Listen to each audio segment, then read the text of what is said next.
Welcome to the Irn-Cru podcast, an NFL podcast made in Scotland by NFL lovers. You are listening to and watching the Review Crew, and I am your host, Brian, the conscience of Cleveland Donlan. Except I don't have any conscience of Cleveland this week because bye week. Well, we have made it. We're past halfway. It's just devastating. Like, it's exciting because we're getting closer to the playoffs, but it's devastating because we're after halfway. So week 10, it's in the books. We've seen a trip to Germany, and now do we start? Potentially, maybe, tentatively, thinking about teams that are really looking for the playoffs. And we've got some teams in that bucket, and then we have some teams that are just desperately looking forward to the draft. But now we'll get into it. We're going to talk all things football. Now, remember, everybody, like, subscribe, follow the crew. You can find us on X. We're on Instagram. We're on Twitch. We're on YouTube. We are on Spotify, Apple Podcasts, wherever you find a podcast. You can find the crew talking all things NFL. Now, joining me tonight in celebration, I say, of the beigest of all triumphant Tuesdays, is Liam, because he was also on bye week. And it's great when you can't lose because you're on a bye week, so you get to be happy at least. How you doing tonight, Liam, sir? I'm doing well, yes, indeed. It was good. Sometimes it was nice to just have a relaxing Sunday night, watching some red zone, just not a care, just watching what the outcome of it all. It's nice when it's only your fantasy team that can upset you, not your actual team that can upset you. That's sometimes more stressful, to be fair. But anyway, that's a different. Well, as we'll no doubt discuss when we get to the game, my fantasy week was ruined by Friday morning, but more of that later.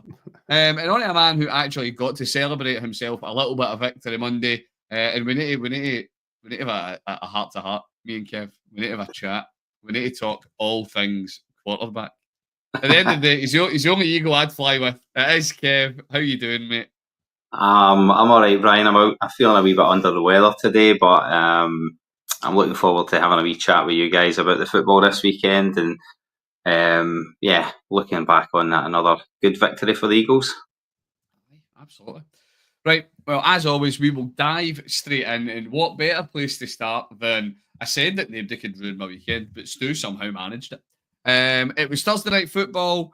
It was the Bengals at Ravens. It was 34-35. Gents, who even needs defense? Who even needs to bother with those players playing defense when you've got such an offensive showing as this? Honestly, now Stu has said this a lot, and Stu will no doubt mention it when he's back on. Are we watching the Bengals defense ruin Joe Burrow's tilt at MVP? He is having a really good season, but the Bengals can't stop anyone scoring, so it's just ruined. And I suppose by the same token, are we actually seeing some frailty with the Raiders? Lamar is having an MVP season. He's the top of my books for MVP come the end of the year. But do you really think in the postseason, many teams will be afraid of both of those offenses if they pull them? I think most reasonable postseason teams would think they could take either of the Bengals or the Ravens. Where these landing it, lads? Were they just making the game first, I suppose? It was just one of those kind of crazy Thursday night games, wasn't it? When you look back at the score, really, overall. But kind of on your point about the Ravens, maybe teams not being afraid of them, but they've kind of done all season putting up points. I think a lot of teams might struggle to keep up. I know the Bengals did it this week, but I think a lot of teams would struggle to get those points on the board as much as the Ravens have been doing kind of relatively consistently throughout the season. And as you say, Lamar's been Lamar. That was that crazy play where you ran, I don't know how many yards backwards and then forwards again. That was insane. 24 yards backwards and somehow still got a first down. It was like that. And only just missed a touchdown. That was insane. But yeah, the Ravens, you've got to fancy them having a strong push, don't you? And you know, as long as they keep Henry fit, King Henry, as long as he keeps rolling, it was another strong showing for them. And for the Bengals, yeah, it's kind of the Joe Burrow show, but poor Joe Burrow, really, in some ways, really, having to throw so many times. For anybody that didn't catch Thursday night football, right, I think I'm going to bring you in after this, but this is wild, right? I can't believe this. Joe Burrow, 34 of 56 attempts went through. 428 passing yards, 4 touchdowns. He only took 3 sacks and it was for next to no yards lost. and they still lost. They still lost. How you like? Here is one for you, Kev. How raging must Joe Burrow be? Well, even more so when you add it to the previous game against the Ravens, because the scary thing is this wasn't a one-off. He put up like a similar display last time they played them, and he's 0-2 on the season, which is mad. But the thing is, talking about the Bengals' defense in this particular game, I don't think you can really blame them too much, because that's a Ravens offense that could do that to any team. And I think that the Bengals have shown a bit of signs in the last few weeks that they're getting it together on both sides of the ball. So I think on this one they've just got to hold their hands up. They came up against a wrecking ball of an offense in the Ravens, and like I said, they could do that to anybody. For the Ravens, for me, I think the surprise is how many points they're conceding this season, because they have been a really good defense, consistently.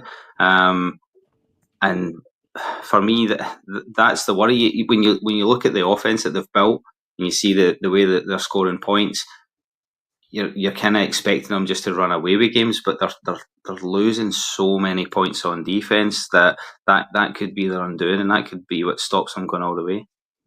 It's funny you mention that, because I've just pulled it up there. So, because much has been made all year about the Bengals defense. So, Bengals defense, their points against on the year is 262, which is a hell of a big number.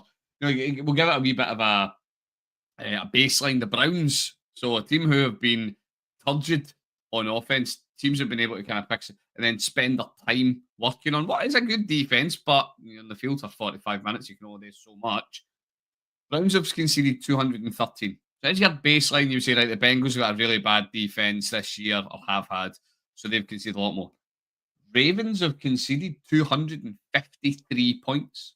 So they are 9 points worse off, or better off, sorry, on the year than the Bengals. And yet this, I suppose, is where my concern, if I was a Ravens fan, this is where my concern would come in. Everybody's making it out, Lamar MVP, Lamar MVP, Lamar MVP, big postseason push, all the rest of it. You come up against a team where a defense that slows you down. Maybe it doesn't stop them, but it slows them down. And a good offense, or a decent offense, do they need to be good? And they're still putting up points? I don't know. This isn't just the AFC North bias in me, but I'd be worried if I was either of those teams thinking of a postseason tilt. Well, hold on. What happened when they played the Browns? Well, that was the second coming of Jameis, the one, the only Winston. but that proves your point, though, Brian, because that's not even not even an offense. That's just a good defense who slowed them down. Yeah, like, enough to give the absolute. I don't know what figure of Jameis Winston. That's the phrase I believe you were searching for. That's what I was looking for. No, but the shambles. That's the word I'm going to use. The shambles of an offense that the Browns have been rolling with this year. The opportunity to win that game. So that's where the big concern is. Are the Ravens going to be able to get that defense sorted out in time for the postseason? And we're deep into the season now. It's not like it's been a few games and there's still to get going.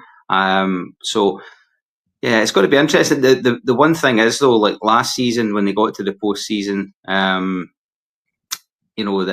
their offense did struggle against the better defenses, whereas this year, like I just said, you fancy they could put up 30, 40 points against anybody. It's very true. Right, okay. We'll keep this show rolling. From two exceptionally electric and dynamic offenses, we then decided to commit war crimes. And we travelled to Germany. And we decided that the Treaty of Versailles was not quite harsh enough. So we sent over Carolina and the Giants. I'm slagging them off because it's fun. But I enjoyed this game. I wrote this down in my show notes as two wrongs make a right. Watching this game, it was in the trenches and all the rest of it. for me, Chuba, off his big payday, did really, really well. Great day on the ground for him. Bryce Young doing Bryce Young things. Don't really want to be too positive about Bryce Young. And then on the Giant side, surely the Danny Dimes, Danny Dollars, Danny's done. Stick a fork in him and get gone. He needs to be. They've even came out and said the Giants are.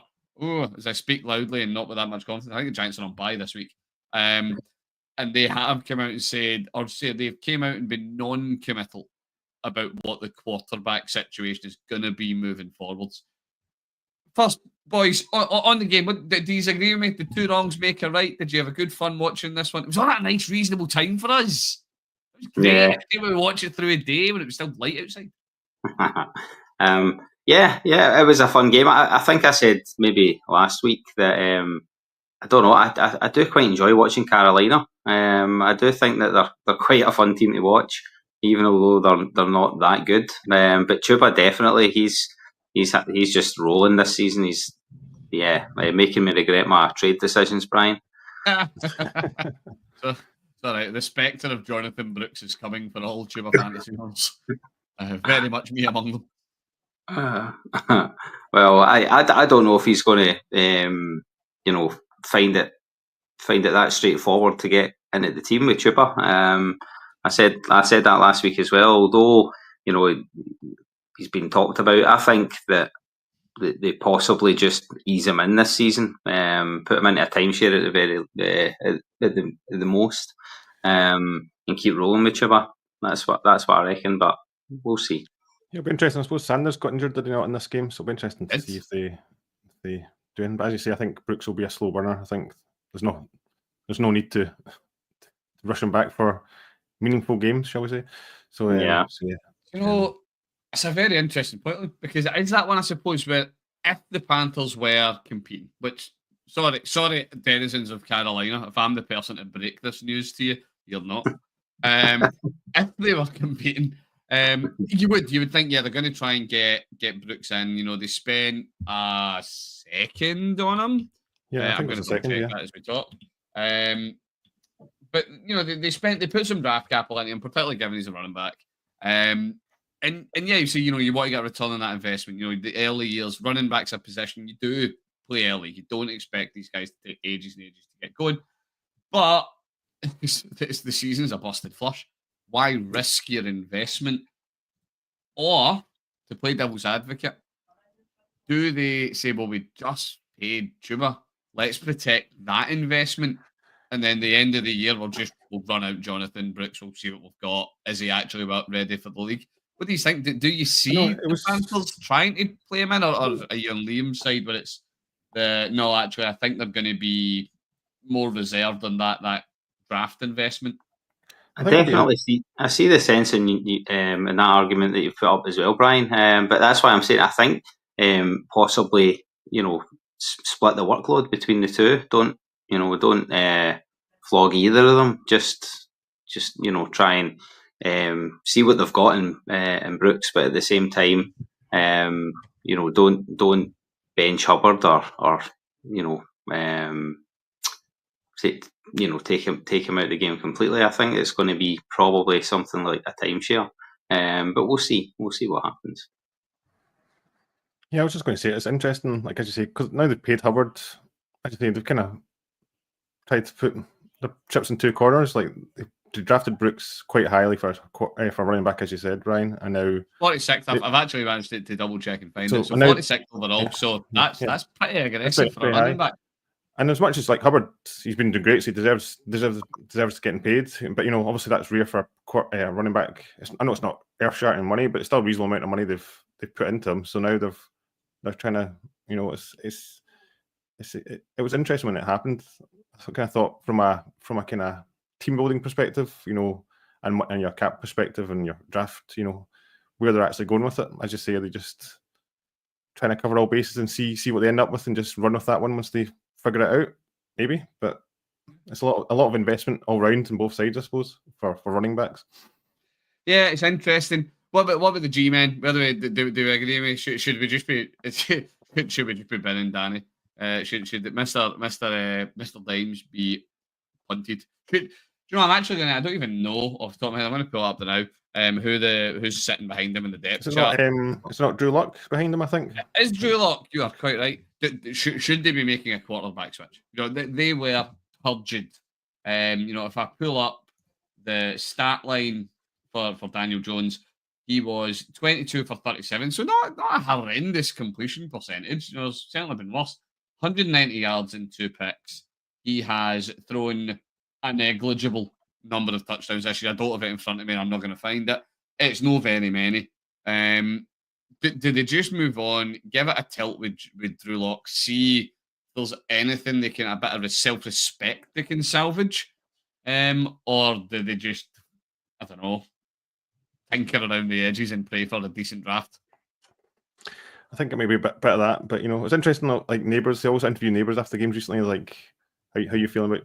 Well, I can't remember what the quote was this week, but it was like something about obviously Jones. He was like, why didn't Jones throw to you? I didn't see you. He's like, oh, he's got other things to deal with. They're still trying to cover him a wee bit, but you kind of see the frustration there. There's frustration coming through.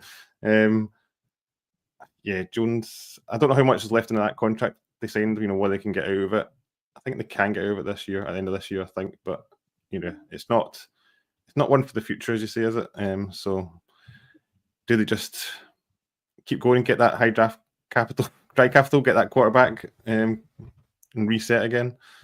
Because I suppose, like you say, they've got Neighbours now. He seems to be doing. He's kind of cooled off a bit, but he's done pretty well this season. And then they seem to find Tracy, the running back, seemed to again lost that fumble right at the end of in overtime, but he seems to be doing all right as well since he's come into the game. So in some ways, you think two players to start an offense, get a quarterback in there, it could turn around. That's what they're hoping anyway, I'm sure. Well, do you know, so give you this then, Kev, you can give me your thoughts as well, mate. So to get out from under Daniel Jones, he would have 2 years left in his contract. He would be due 82 million, and he would leave them with a 22 million dead cap hit. Do they just spend their way out of this one and get out from under him and just say, do you know what, we'll take a tilt on? It's not meant to be an incredible draft class for quarterback coming up, but do they just take a tilt on somebody and hope for the best? Well, that's the thing. I think it depends on what they're going to do to replace him, who they see as their franchise quarterback going forward. Because if they're going to go to the draft for their next quarterback, why not just roll with Danny Dimes for the rest of the season? If you're going to tank, tank properly. You're going to tank over a top 3 pick. So I think if they're going to go to the draft for their next guy, then does it make sense to bring Locke in and try and pick up a few wins, or does it make sense to just to roll with Dimes? He's getting paid, and it's guaranteed. So why don't you just play him if you're going to move on from him? And look and see who you can pick up in the draft. That's what I think. But again, I think that they've not really had much on offense for the last couple of years either. So I think I actually feel a little bit sorry for Jones. I think that he's been in a tough spot, and as much as he does have Neighbours there now, things are starting to get slightly better. It's tough for him to just suddenly start balling out when he's been in a really poor offense for quite a while. So I'd just let him run to the end of the season. Well, you brought up poor offenses, Kev, which delightfully segues us from that game into our next, which was an offensive masterclass from the Patriots and the somehow worse offensively Chicago Bears. It was the Patriots who, it felt like more of a doing than 19-3. Like, when watching that game, it felt like an absolute battering that the Bears took. I suppose that's more credit to the New England defense that just absolutely rattled Caleb and every part of that Bears offense. equally, though, one of the big talking points for me that came out of this game was May was just better than Caleb. We have spent an entire off-season talking about how incredible Caleb was going to be, how brilliant he was going to be, totally turning the franchise around, do it all on his own, all the weapons that were brought in, etc., etc. Yeah, not really. Sorry, he's shown a lot of, and he's a rookie, and I get it, but he's shown a lot of things that for me, if he was in the Browns, would worry me. And Drake May looked good. He looked pretty decent. What did you how did you see this one? It wasn't a festival of football joy. I think that's fair to say. But we did see some solid defense for the Pats, and there is a lot to be made of Caleb. I'm sorry, Chicago fans, but there really is a lot to be made of somebody that's had such an amount of hype, such an amount of investment in him. Is this something that Bear fans should be worried about? Well, I think earlier in the season, and I don't know if it was in our group chat, it might have been on one of the pods, but people were saying that it's basically the Bears that do this to their young quarterbacks. It's being a Chicago Bear, getting put in there, and that expectation that they put on them. And obviously Justin Fields, he got that last year, and people were just saying, Caleb is just going to be Fields 2.0. And I think maybe that is kind of what we're seeing. If you look at Drake May, first of all, they didn't start him at the beginning of the season. They sat him. They've brought him in when they felt like it was the right time. We talked about whether the first start he got was the right game to play him because it was a really tough matchup that he came into. But again, there was no expectation. It was like, right, you're going to play. We probably won't win, and just let him go out there and learn, get that experience. And I think that's maybe the problem that the Chicago Bears have got right now with these quarterbacks that they're drafting, where they're hyping them up so much and they're straight in there as the starter, as the franchise quarterback, and it's a lot. The one thing I've never really bought into the Caleb Williams hype all season, but the one thing I was impressed with, it was after the London game when everybody was raving about him, saying how good he was. Yeah. The way he reacted to throwing the interception, I thought was the biggest plus, the most encouraging thing that I've seen from him.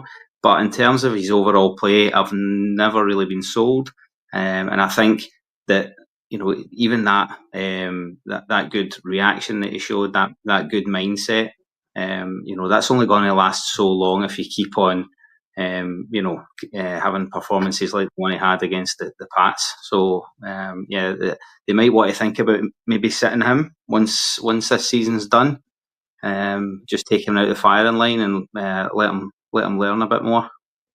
I think you kind of got right there, right nail on the head there, Kev. Like, it's all about the narrative. I think all off season into the season, like as you say, May was coming in. The Patriots were not expected to be good in any way, shape, or form. So it didn't really matter if May. Well, it didn't matter, but to not really a great degree, if May made mistakes, he could make mistakes because they weren't meant to be a good team. So it didn't, if he made a mistake, it's the team as well. Whereas with the Bears, it's always been like they've just built it up and built it up that it's the next kind of generational quarterback, and he may turn out to be that eventually, but he's just not. I don't, and it's a bit a shame for Williams really, because he's just had that so much pressure. I suppose he's going to expect that pressure being where you got first overall, he's going to have that pressure.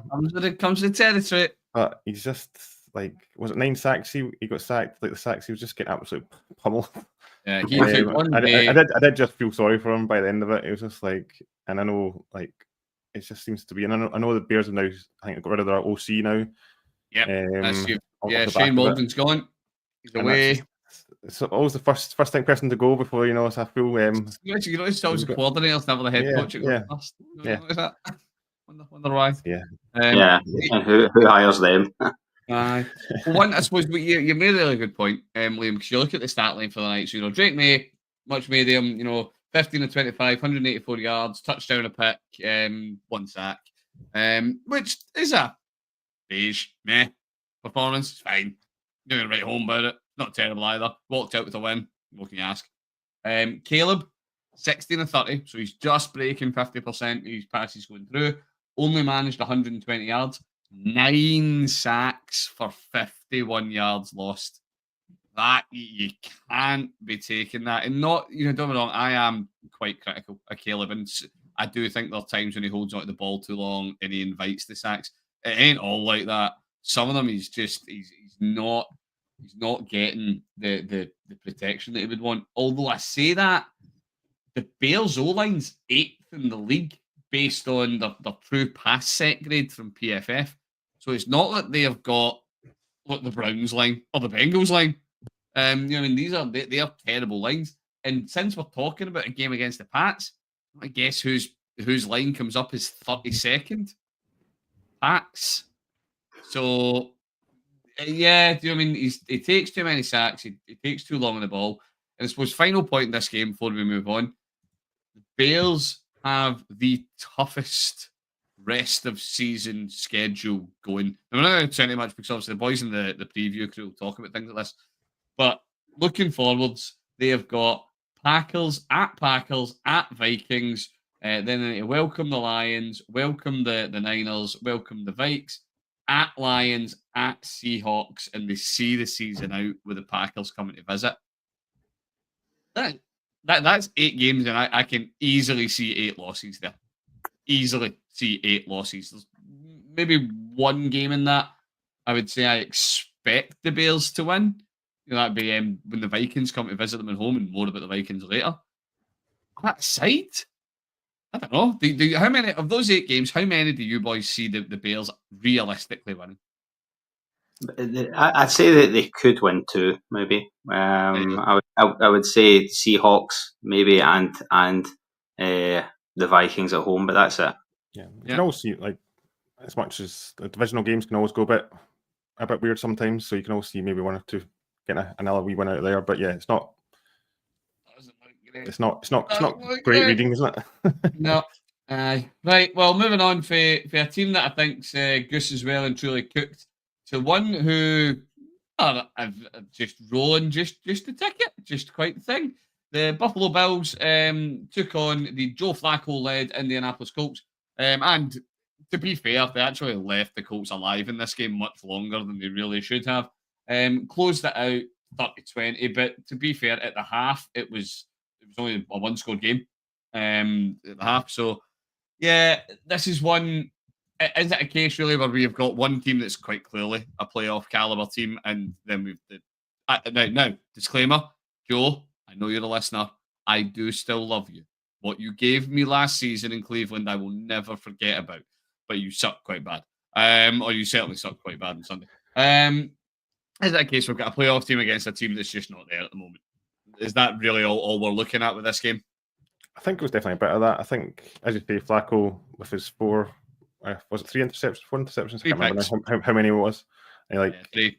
And it's just giving points in possession, good field possession away. But even still, like, Jonathan Taylor had a good game. He ran for like over 100 yards, even with all that. So, and as much as it was kind of, the Bills just did enough to, like, the score probably flattered them a wee bit. I think they just kind of did enough to get the win. To be fair, they were kind of missing some of their wide receivers, weren't they? I think Coleman was out, and no Coleman, no Cooper. Wide receiver one. And I think Kincaid went out as well at some point during the game. I think he left as well. So, but yeah, it was the whole changing to Flacco and the Colts are going to win or give their best chance to win, shall I say, is definitely I think that's been and gone that moment.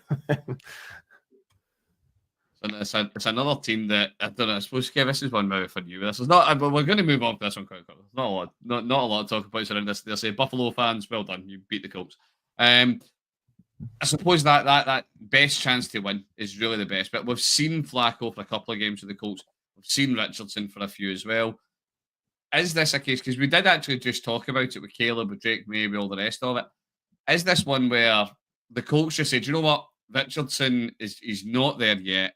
We are going to keep resting him. We're going to keep him sitting behind Joe Flacco, let him get some experience, watching?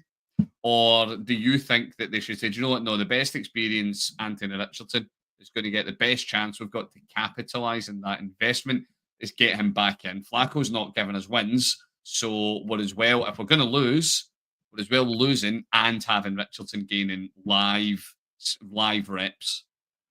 Yeah, it's a difficult one. I would probably say sit Richardson, just because he got hurt last year. He's had his injury troubles again this year.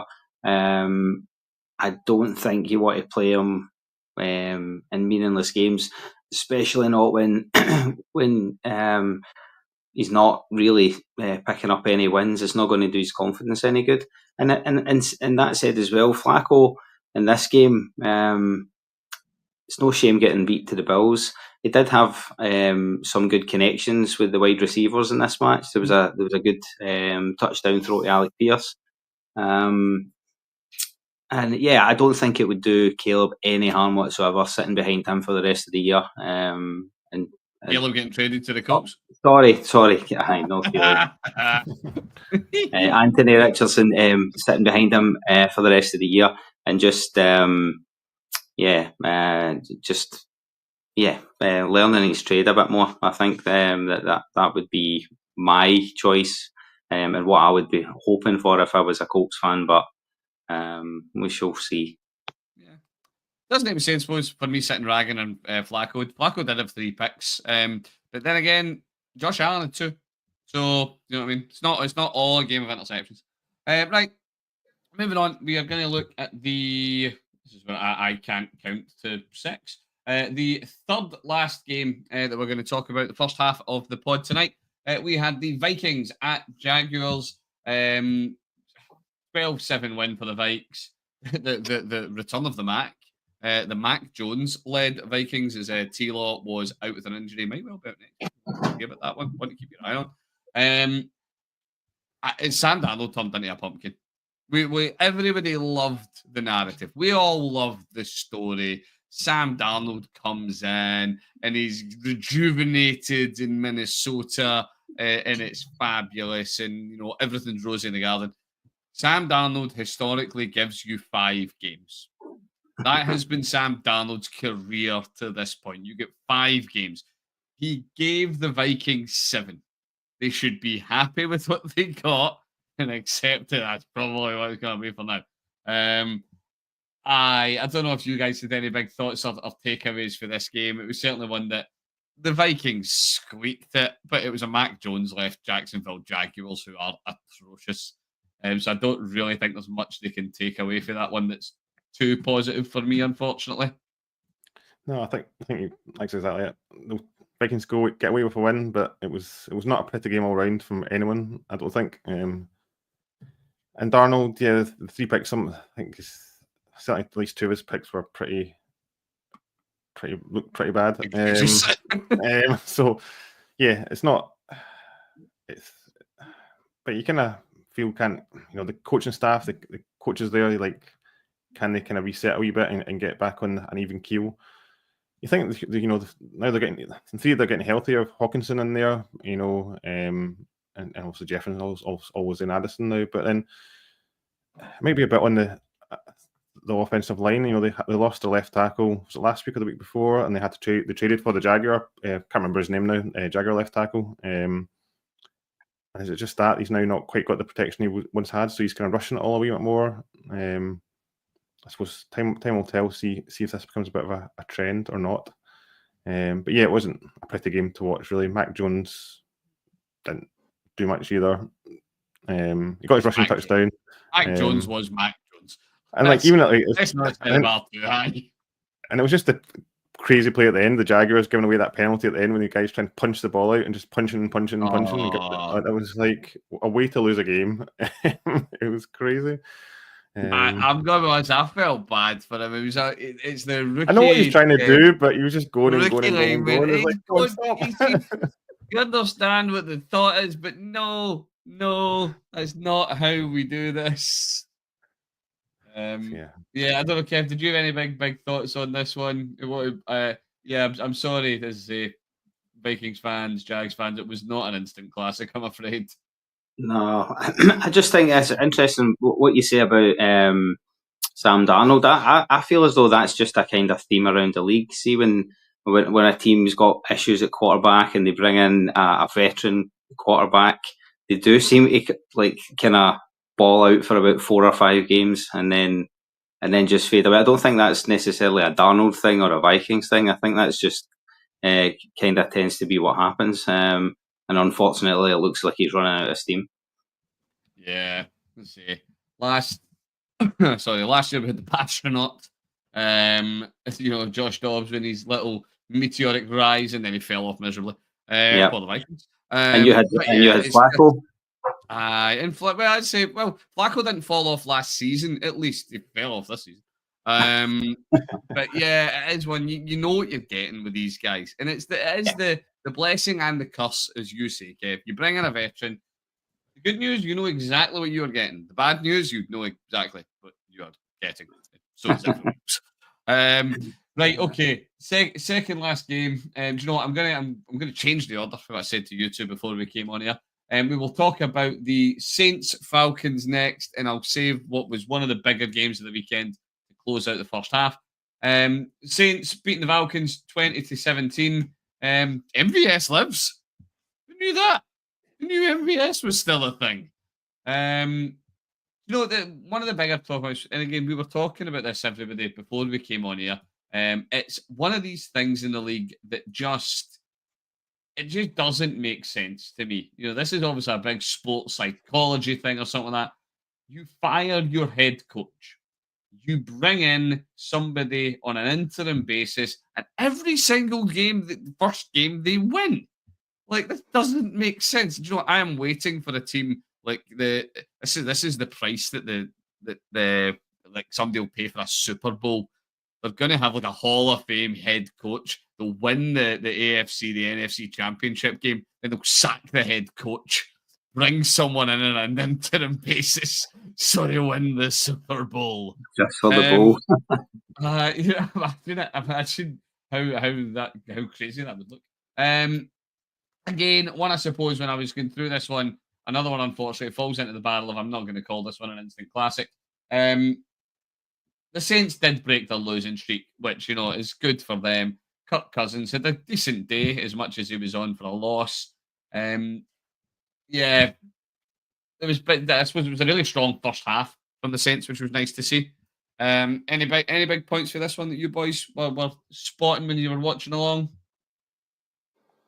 I would say the Saints kind of came out firing, but they kind of just disappeared certainly in the fourth quarter anyway. They did next to nothing. And then I suppose you could just put it down to kickers. Who had an absolute mare for the Falcon? The Falcons he missed 3, I think, didn't he? Or at least 2 missed and 1 batted or something like that. I think it happened. Yeah, 1 of 4, 25%. For a long of 27 yards. He missed 3 field goals, which it's not what we're used to. No, it's not. It's not like Q. He's normally quite a consistent kicker. I can rely on him. So yeah, it was a bit of an odd wee game for him. Hopefully, just a wee blip for him. But in a dome as well. Yeah, I get it in the Wells against you, but you're in a dome. Yeah, it was. The Falcons. I think it's worth for them to lose that one. Okay, they're still 6-4 for the season. So they're still doing well for this time of the season, but it's one of those losses they might come to regret at some point further down the line, maybe. Yeah, it was a surprise to be honest that the Saints picked up the win. I was expecting the Falcons to win that quite comfortably, but then again, I said last week, Carr had a great start to the season. They looked really good. Last week was his first game back, so it was a bit early to judge. They've also got Taysom Hill back, who looks to be, just giving that offense something different. And yeah, I think it'll be interesting to see now how they go over the next few games, because they looked like the season was over a couple of weeks ago. But that was a great win for them to pick up, and we'll need to keep an eye on how they get on the next few. Yeah, I think Hill had a touchdown taken away straight at the start of the game, didn't he? Like an 80-yard run or something like that. It was called back. So Yeah, get brought it's like, back. what? Oh, that ruined it.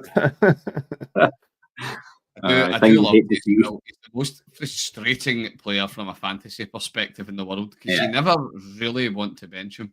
Because No. the day you bench him, the quarterback's going to go down and Hill's going to step in at quarterback and drop 40 points. Yeah. Or the day you bench him, he scores like 3 touchdowns. Like he'll score a rushing touchdown, a receiving touchdown, and a passing touchdown. I'm going to put that in the scoring for the podcast league next year. You get bonus points if you get the trifecta. Right, okay, we'll move on to the last game of the first half, chaps. It was the Chiefs Broncos. Do you know all I've got written in my show notes for this for everybody listening is just boo. Oh my god, I so thought it was going to happen. I so thought this was it.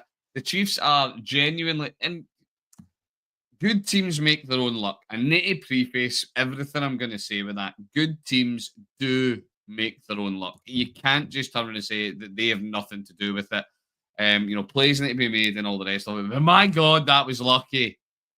Oh, what was the line doing? What was the Broncos line doing during that field goal? There were so many players past it. I don't know if you've not watched Pat McAfee's latest breakdown of it. Watch Pat McAfee's breakdown of it, where he walks you through like the stance and how the line is stood. He's like, this is just awful.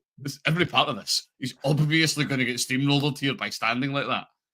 It was such a lapse in concentration at the most critical point in the game. They keep the concentration. They score what at the end of the day was a dink field goal. The Chiefs have got the first loss of the year. Denver moved to 6-5, big divisional win. It's a huge, huge shot in the arm for them, but they don't. Is this one where, I suppose go back to my opening point. Is this just one where we see good teams make their own luck? And you can call them lucky, you can hate them all they want, but they don't care. They just keep notching up wins. I think it's a bit of that. I think, as you say, they were down at halftime, but they then didn't give up any points for the rest of the game. Making that adjustment, they talk about that, making an adjustment on defense. Okay, they didn't put up much points themselves, in the third and fourth quarter either, but a good team can do that. They can make the adjustments and stop whatever's hurting them and then give themselves a chance. It's really that's what they've been doing most of the season, I suppose, is they've been coming from behind most. I can't remember, there's some stat about how many teams have come from behind now, isn't there? I know the exact stat you were talking about. They were talking about it on the night. Yeah, they it doesn't matter if you've got a lead against the Chiefs or not; they'll still claw you back. And I think it's a bit scary because they're not hitting all cylinders and they're still getting all these wins. And see if they start to get hot, I think that's going to be worrying. And this is the time of year you want, just about coming to the time of year you want to start to get hot. Save it all for the very end into the playoffs, and there she wrote. That's the kind of worrying thing for the rest of the teams, I think. Yeah, definitely. Kev, what was your kind of takeaways for this with Kansas City with Denver as well?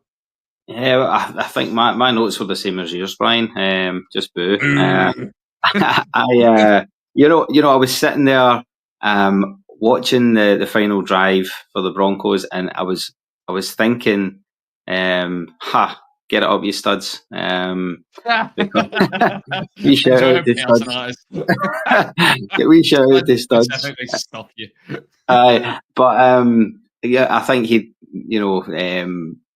replied into the group chat earlier on that day saying, if they got a perfect record, joking about something that we were talking about, and I just thought, yes, gonna enjoy this. And I could not believe, like yourself, how poor the Broncos were for that kick. It was like they just took it as a gimme. And the thing it does highlight is it just shows you that, like, all these things that the NFL's teams do week in, week out that look routine, still a lot of work that has to go into them. And if you're not doing it right, then that's what can happen. So, grudgingly, you've got to just say, well done to the Chiefs. Great. Yeah. Yeah. Well, do you know what? We gritted teeth. I will reluctantly call a close to the first half of our week 10 review. So yeah, that does bring the first half to a close. Everybody, thank you very much for listening. Thank you very much to the crew for joining me. Now, everybody, make sure to join us in the second half when we are going to talk about the rest of the week 10 slate. And because we are filming on a Tuesday, we actually get to talk about the whole slate this week, and we get to talk about Monday Night Football as well. Now, remember, you can keep in touch with the crew. You can find us on X at Gridiron Crew. We are on Insta, grid_iron_crew. As I say, you can find us on Apple Podcasts. We are on Spotify. We are wherever you get your podcasts. Listen along, get in touch. Let us know what you want to hear us talking about. Let us know how your teams are getting on. And we will see you in the second half.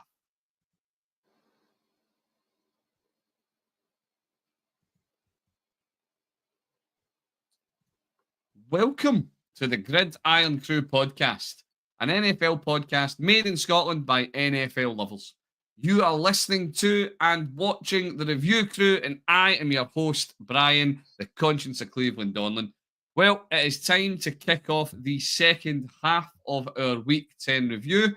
And before we get stuck in, remember, like, subscribe, follow the crew. You can find us on X, we're on Instagram, we're on Twitch, we're on YouTube.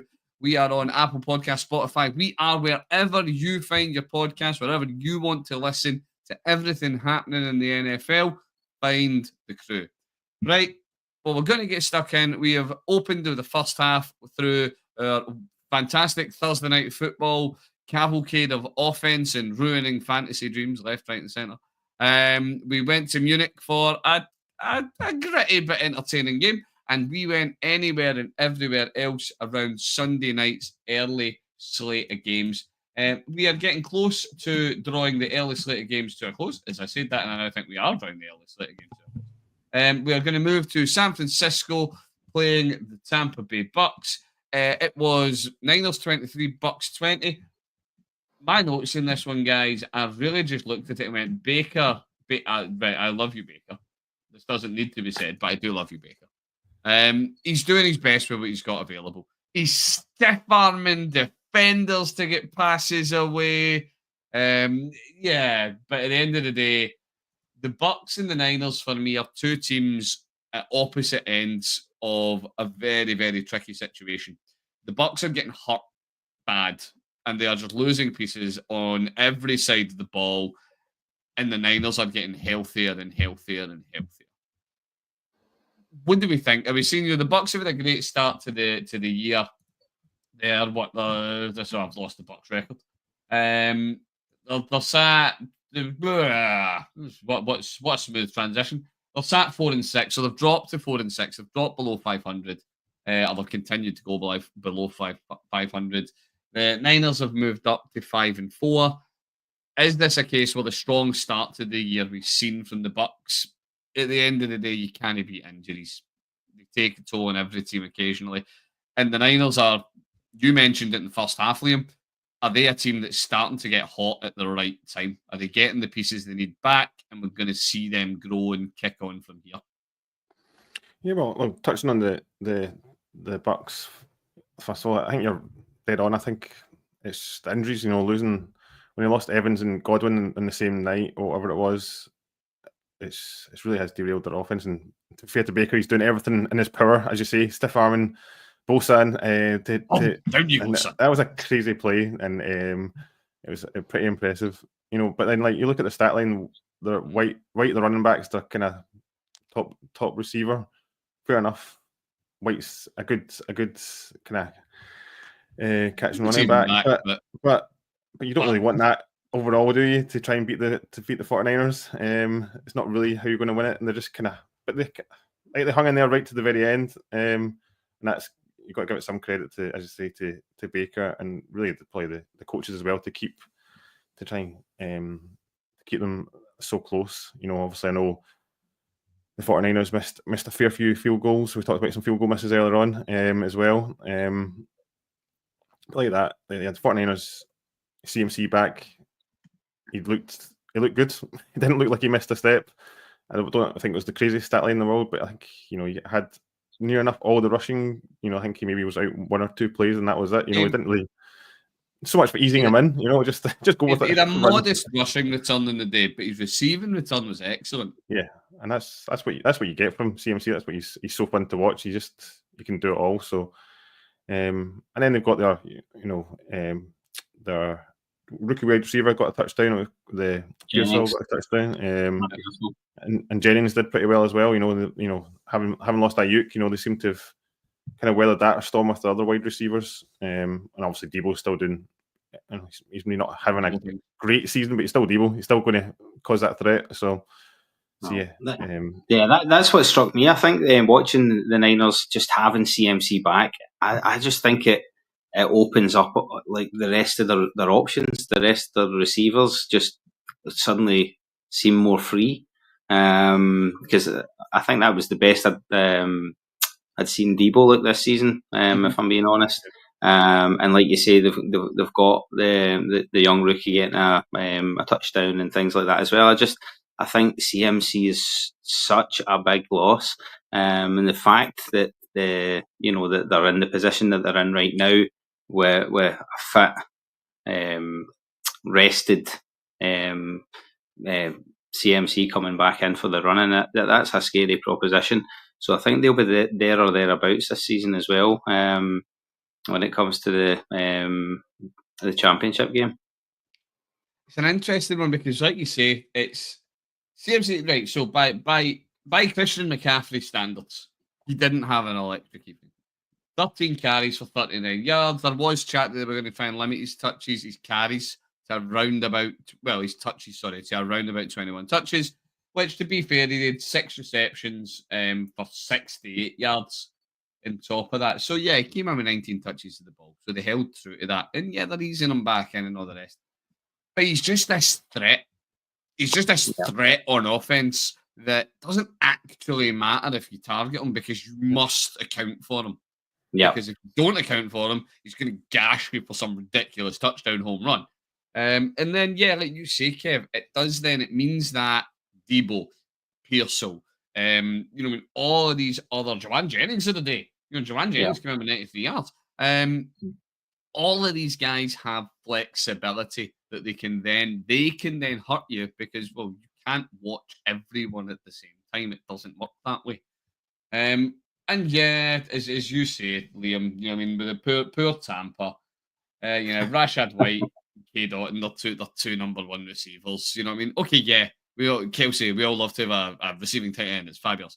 You don't want him unless he is Kelsey to be one of your top receivers. Watson's had a decent couple of weeks, to be fair to K-Dot, and he has been putting in decent performances. I think that's maybe more a case of necessity than what Tampa have originally schemed up when they were preparing for the year ahead of them. But yeah, it's a tricky one going forward for Tampa. The Niners, this is where the Niners season has to start. They have struggled to get going. Well, not struggled to get going. 5-4. They have had issues with injuries and personnel. This is where they're starting to get bits back, and they need to now kick on if they want to be taken as the serious contender that we always view the Niners as. Right, we'll move on. Our last game. Oh, Jesus, I've just looked at what it is. The last game of Sunday night's early slate. The fucking Steelers. This is another game. But actually, I feel like I'm going to swear now that it's the second half. That's it. But it's after the watershed. All I've got written next to the show notes for this one's fucking boo. Steelers, man. Oh, I really hate the Steelers so much. The Commanders did a lot. The Commanders played really well. Jaden Daniels did a huge amount. But the Steelers are so well run. They're so well organized. And I'm sorry, I'm going to be magnanimous as much as I disagree with the call on the field. I do think that them not turning over Zach Ertz potential first down carry is the right decision. I thought it was over the marker, but I understand why the refs were not the first ref. First ref placed it like 3 yards too shy. Yeah. From Pittsburgh.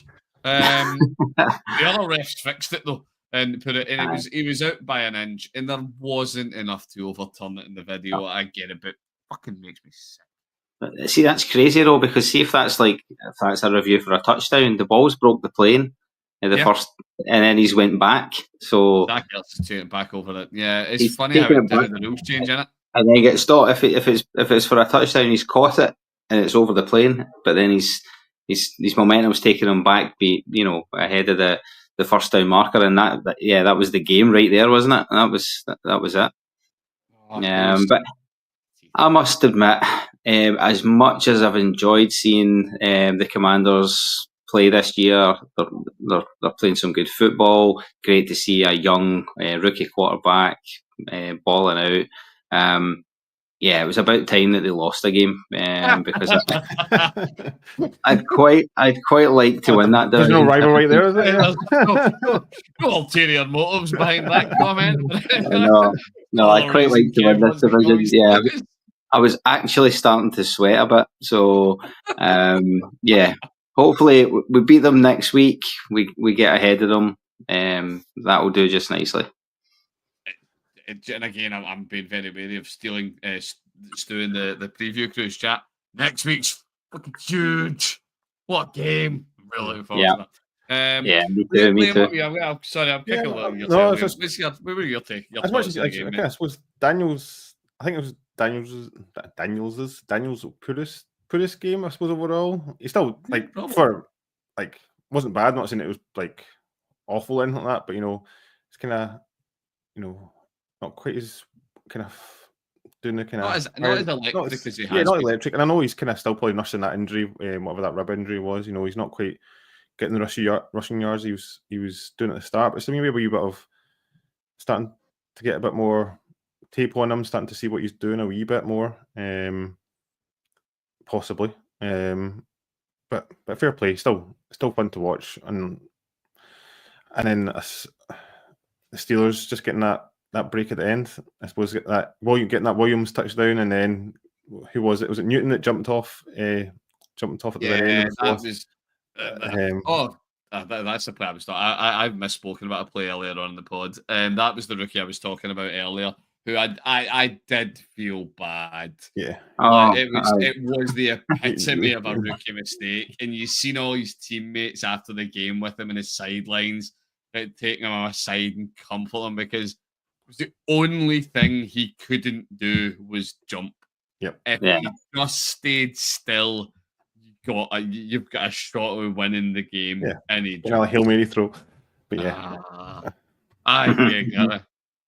Yeah. The Steelers, as much as it might pain you, Brian, the Steelers, as you say, they're just playing well. They are playing well. It does pain me to admit it. The Steelers on defense, I'm not talking about. Steelers on defense are always good. They're so well run defensively. TJ Watt's an absolute menace. I don't need to say anything more about that. Yeah, but they've got twin wide receiver threats now, which is the big difference, I think, going forward. Because Pickens had a game, and the newbie scored. Did he score? Yeah, Williams only got one reception, but it was a 32-yard touchdown pass. Yep. So we'll take it. He's only pulling in one reception a game, and they're all like that. Can you ask? The bigger thing for me, and it is where from the north I worry. Wilson and Pickens seem to be developing some chemistry. They seem to be developing a really positive relationship. It was what from just with a footballing perspective, I like watching Justin Fields. He's fun.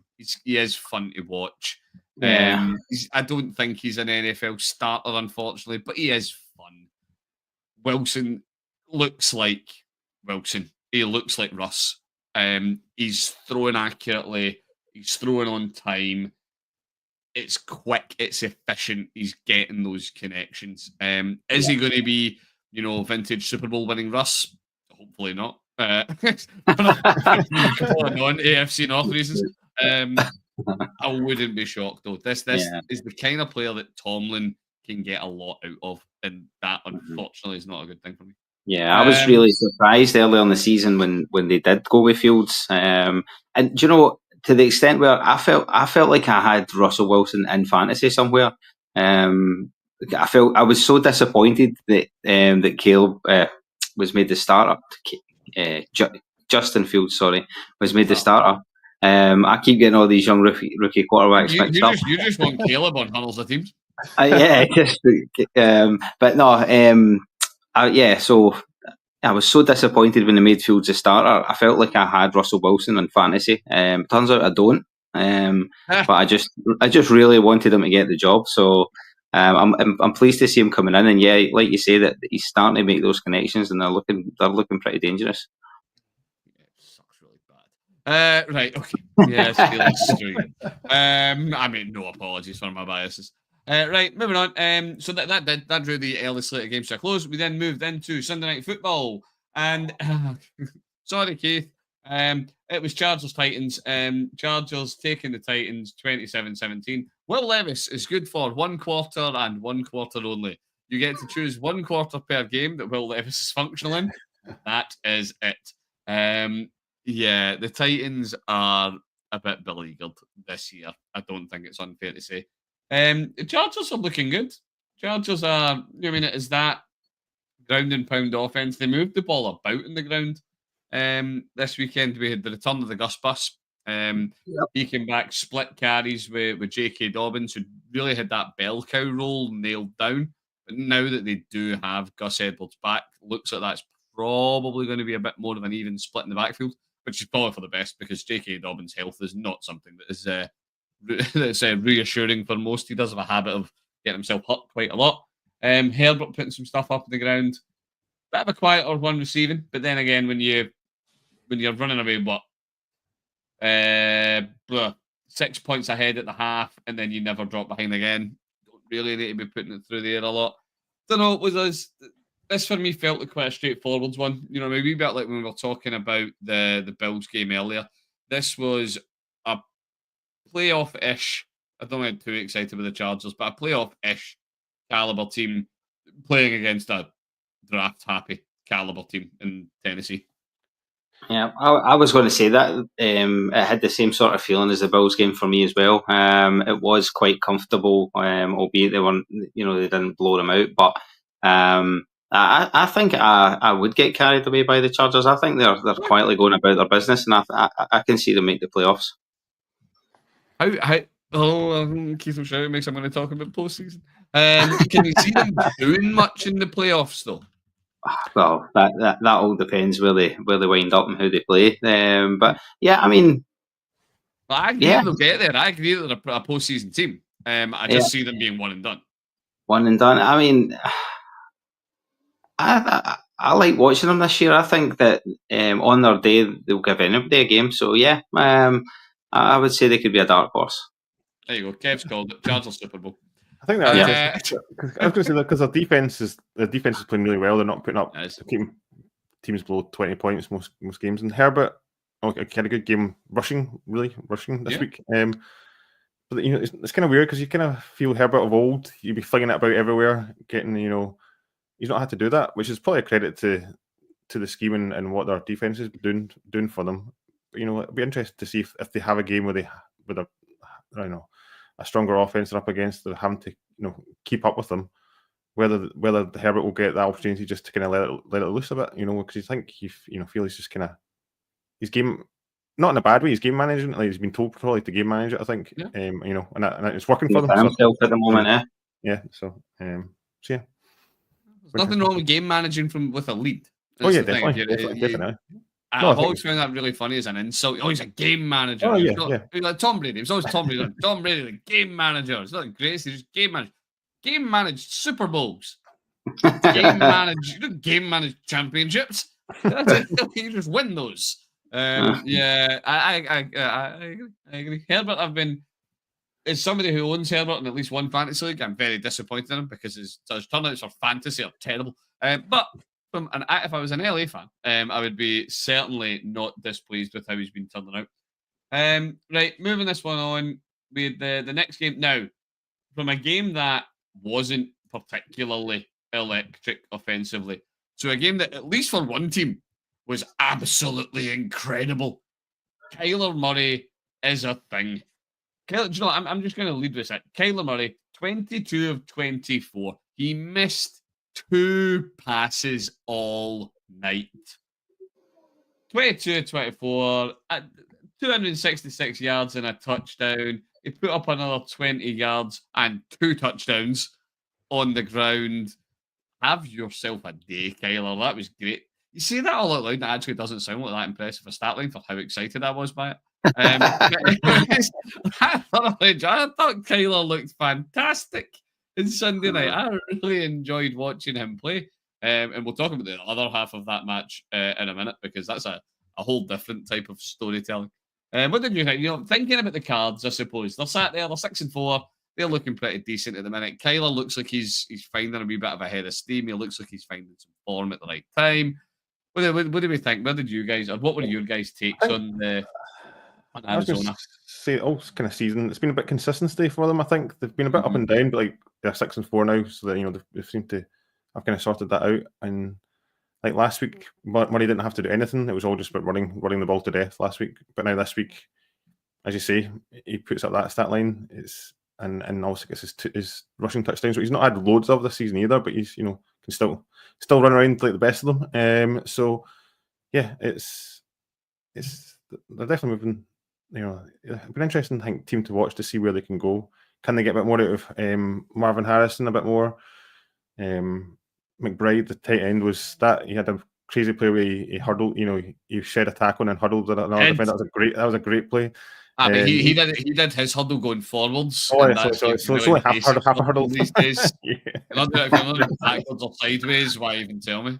And then Connor, like, if they can keep Connor healthy as well. Like Connor, I know he's had his injury history, but Connor is on a tear. Connor is on fire at the minute. Pretty impressive. And even their other running back, Benson, did all right as well. But yeah, led on the ground last night, Sunday night. Yeah. But then again, I suppose it is the Jets, to some degree. Well, since you raised them, it is the Jets. Aaron Rodgers is done. Aaron Rodgers should have retired a Green Bay Packer, went into the Hall of Fame straight away as a first ballot, and got job on Jeopardy. I was going to say presented Jeopardy. Yeah, that's the man. Like, I don't know, Kev, where are you at with this? Surely we all agree that Aaron Rodgers is done. I said it after the London game. I thought he was finished. I watched that game, and yeah, he did. I mean, he didn't look like he wanted to be there. It looked like he made the whole offense uncomfortable. I mean, obviously, off the back of that game, they sacked the head coach. They get a wee bit of a reaction. They get that reaction that you talked about, Yeah. They get one token win. Yeah, death taxes and interim coach wins his first game. So yeah, I think they got that little reaction. They brought his friend up, Devontae Adams, to make him feel a bit better about things. But yeah, for me, I felt like he was done when I watched that game in London, and I did say last week that their whole season hinges on one more loss. If they need to win out, if they lose again, they're done, and they're done. So I mean, is he really going to play out the rest of this season? Is he going to stay on next year? Surely not. Surely not. Like, honest to God. Like, see if that, right, do you know what, Liam, I'm going to kick this back to you, right, because it's really genuinely, right, Aaron Rodgers, he's going to be in the Hall of Fame, all the rest of it. There's no point pretending that Aaron Rodgers is going to do something that's going to knock him out of the Hall of Fame.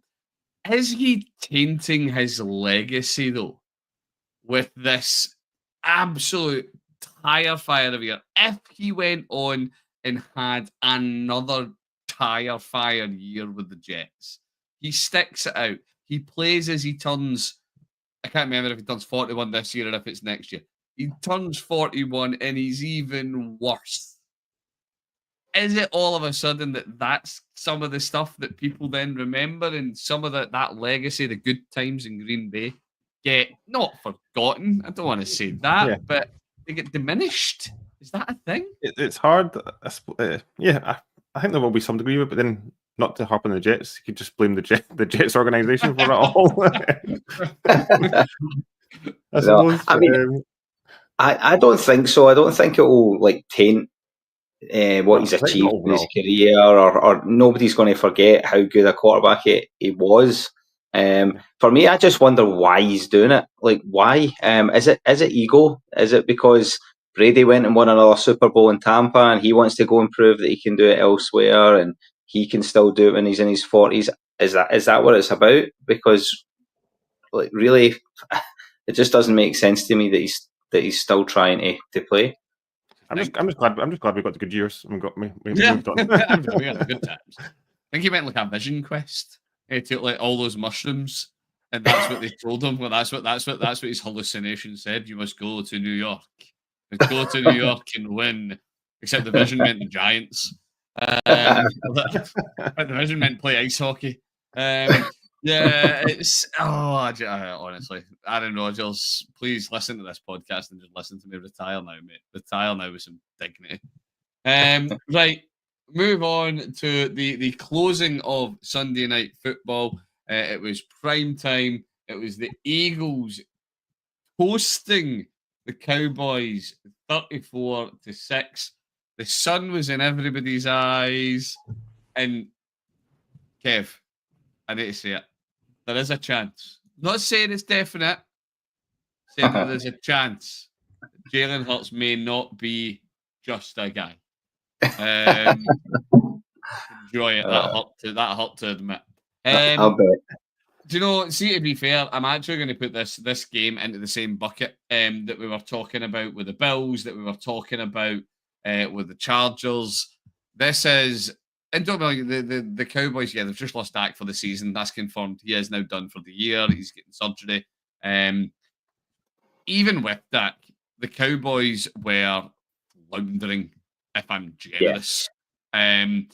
So this was really always looking like a wee bit of a mismatch on paper. Is this one that you just go, yeah, it's fine, chalk that one up, we move on? Yes, it's the Cowboys, and we know that the Eagles relish any time they get to go, particularly going to Dallas, and chalking up a win. But at the end of the day, is it a wee bit like beating a puppy? Yes. I mean, I must be honest, because see before the game when you've got Dak missing, and everybody's saying how that their season's falling apart and things like that. I just felt like this is one that we're going to go there and lose. Banana skin. Aye. So that I was quite nervous about the game, but I must admit I really enjoyed it. It was great to see them struggle so bad. And having said that, I think we were talking about during the game. We were talking in the group chat about how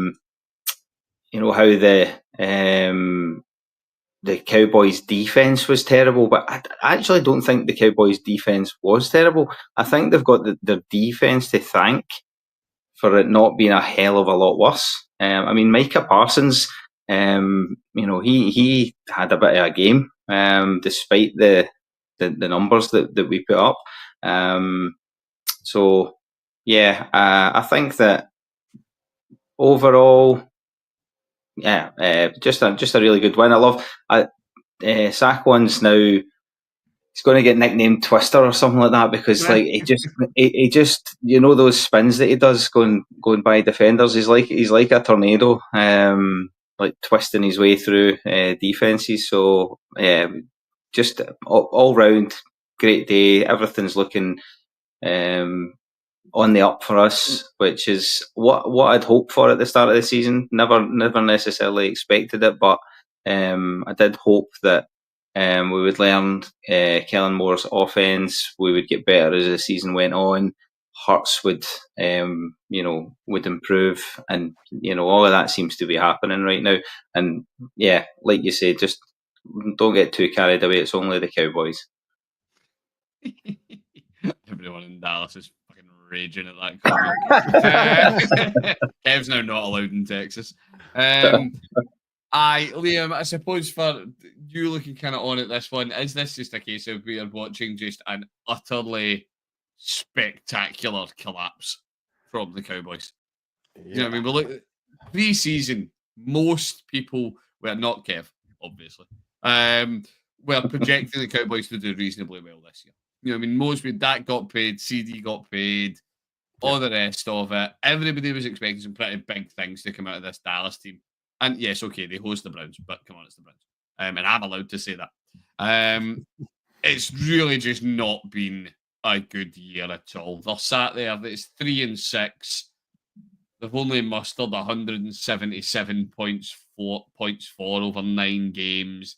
It really just hasn't been good going for them at all. No, it really hasn't. I think even like they had a couple of trips to the kind of summed up like trips into the red zone. And then Zeke lost a fumble, and then then I think then the Eagles gave up a fumble, and then they got it back, and they still couldn't punch it in, and it was just like it's just summed up really. And yeah, I don't really know where they go. Like they had obviously Cooper Rush in, and then they went to Lance late on. It'll be interesting to see do they just run with Lance now to see if he does anything or anything there, or at least get him some some plays to show off, a play here or there to show off, and so they can get some money out and trading for him, trade for him or something like that. Maybe I don't know. It's tough being a Cowboy fan at the moment. I don't think it's going anywhere forward for the rest of the season. I don't think. No, the beautiful thing is how it's come like totally out of the blue, out of nowhere. They've gone like Brian said, from being fancying themselves to win the division to utterly hopeless in the space of weeks.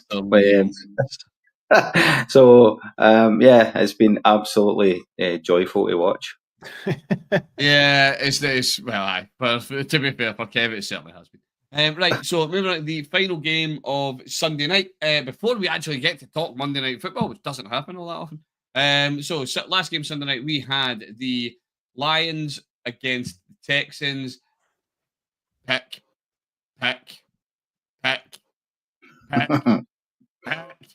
Good Lord.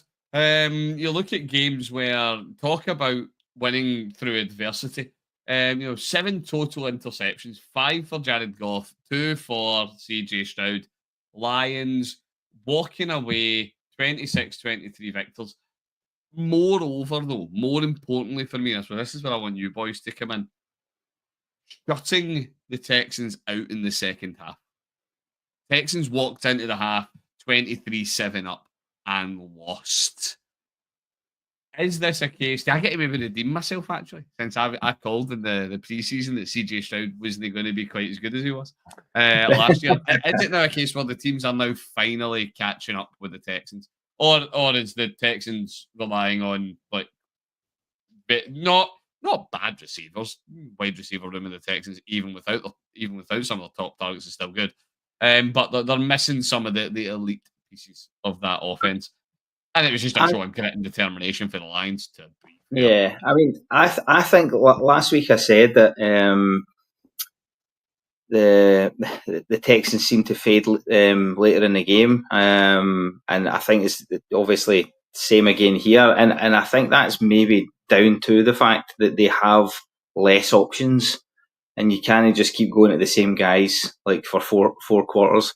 It was a big blow to them not to get Nico Collins active for this game. If they had Collins with that lead at halftime, then I think you'd fancy them to see to see it out and get the win.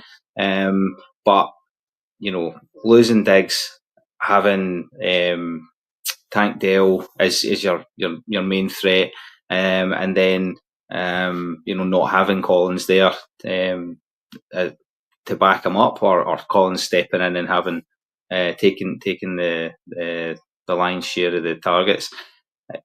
It's a long game of football if you're constantly looking for the same guys, and they just don't have the quality and depth to go up against a team in the Lions who, I mean, everybody expects them to go deep. So it's for me, it was a shame Collins didn't make it, because these are two of my favourite teams to watch. and it would have been good to see, both of them with their best players out there.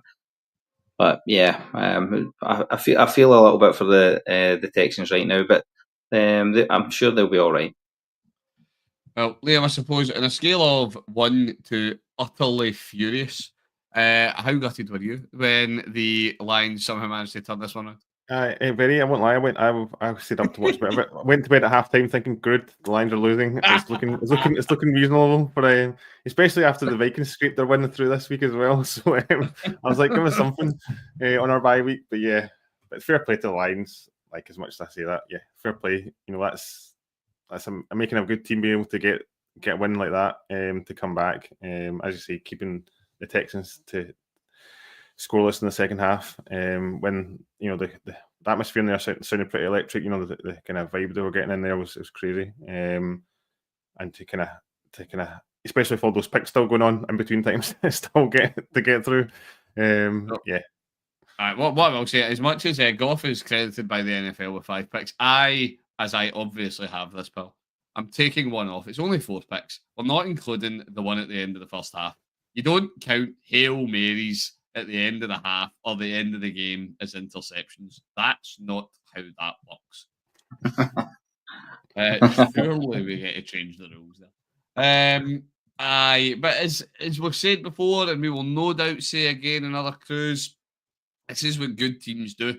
Good teams play reasonably poorly. I'm not saying the Lions were bad. They didn't play to the standards they normally set themselves, and they still, against a good team, and they still walked out with a win. But at the end of the day, there's a reason that they're 8-1. Right. Moving on, chaps, finishing the show for the night. We have got Monday Night Football. It was the Dolphins playing the Rams, and the Dolphins walking away 23-15 victors. And even then, the Rams unable to score an offensive touchdown. Every single point came off the foot of, and I've actually forgot the name of their kicker, Joshua Carty. Off the foot, I mean, even missed one. It was 5 for 6. But Tua's back. Tua's chucking it about. Tua's headbutting people's knees, which questionable wisdom. Tua, you have a history of head injuries. In case no one's told you, you might have forgotten. Could have. Yeah, is this? Do you know? We talked about this in the first half. Are the Dolphins potentially one of those teams now that the bits are all back, now that Tua's back, that they could look to try and arrest the hilarious descent they had without Tua when they were playing? I'm fairly sure one of us was getting a phone call to play quarterback for a couple of quarters at least once, if we could get plane tickets to Miami ourselves. Are they a team that is looking at the rest of the season going, do you know what? Tua's just showed you there. He went 20 for 28, 207 yards, chucked a touchdown, took a couple of sacks, but it was fine. We are on the up again. I think it'll be interesting because he always last season always come out. They normally always come out hot at the start of the season, don't they, and then die away. But I suppose they've not really had that. They kind of had started off not too bad, but they didn't really have that chance with Tua going down. Can this be a kind of reset? I suppose, and as you say, push on. I think what was interesting from this week was that their defense basically kind of helped them win the game. Really, yeah. Keeping the Rams from scoring a touchdown, even though when I looked at the stats, like Irn-Cru and Cup still had like 90, 80 odd yards still, and keeping them scoring a touchdown is pretty impressive. So bend don't break defense. Yeah. If they can start to get a bit more of those sort of returns on their defense, then and get like the offense kind of. I still don't think they're still not quite the same. They don't seem to have the quite same vibe around them yet. Really, I don't think they always kind of seem just kind of a fun team in the past seasons when they've been good. They haven't quite got that yet, but I suppose they could get there with the weapons they've got. Got Hill and Waddle and A-Chain as well, sort of thing. Definitely got the players to do it. I mean, I expected the Rams to win this one, and it was it was an interesting game because you've got two teams that have had their injury troubles and they're getting their players back. Cup and Nakua missed a lot of time early in the season, and like you say, Tua coming back in as well. And fair play to Miami. I said last week that I felt like they were in the same boat as the Jets, where they really need to start win out the rest of the season. And this was a big test for them. But yeah, they look good. Tua doesn't look like he's missed a beat. And yeah, it'll be fun to watch them over the next few weeks and see if they can keep pulling out the wins. Yeah, it's going to be interesting. Well, that, sadly, brings the second half to a close. We have managed to work our way through everything that happened across the league in week 10. What a week it's been. We are moving our way into the business end of the season. When you look, did I get caught at the witching hour? When do you think when the witching hour is in the season? What week do you call it the witching hour from? When do season wins become losses? There's one for everybody to fire into the old mailbag. Let us know what week is the NFL's witching hour start. But yeah, thank you everybody for listening. Kev, thank you very much for joining me this evening, mate. You're welcome. You've made me feel better, guys. So thanks very much for that. There you go. Clinically approved crew. Liam, thank you very much. We get to watch real football come back this week now. Indeed. The real teams appear again, isn't it? It's worth watching, and I get to cry on Mondays again. Thank you very much for joining me, though, mate. No, always a pleasure. It's always good to chat football. Right, and with that does draw us to a close, everybody. Now, remember, as always, you can keep in touch with the crew. You can find us on X at Irn-Cru. We are on Instagram, grid_iron_crew. You can find us on Apple Podcasts. You can find us on Spotify. Throw Irn-Cru into wherever you get your podcasts. Grow the community. Get in touch. Let us know what you want to hear us talk about. Let us know how your team's getting on. And until next time, make sure you tune in for the preview crew. And then next Monday, we'll see you for another review crew.